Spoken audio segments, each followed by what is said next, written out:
ভাঙা দুটি বাঁশ দিয়ে তামিমের ভাস্কর্য কোনো রকমে ঠেকিয়ে দাঁড় করানো আছে।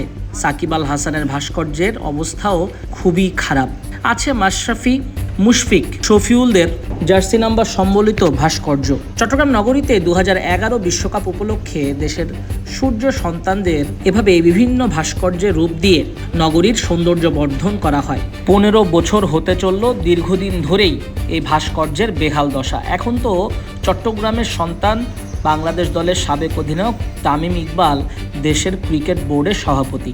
তার ভাস্কর্য এমন বেহাল অবস্থায় পড়ে আছে। হয় এগুলোর রক্ষণাবেক্ষণ করা হোক, কিংবা এগুলো সরিয়ে নতুন করে ভাস্কর্য বানানো হোক। তবুও এভাবে দেশের ক্রিকেটারদের ভাস্কর্য পড়ে থাকবে, এতে নষ্ট হচ্ছে ভাবমূর্তিও। ক্রিকেট প্রেমীরা চায় সুন্দর করে আবারও বানানো হোক ক্রিকেটারদের ভাস্কর্য।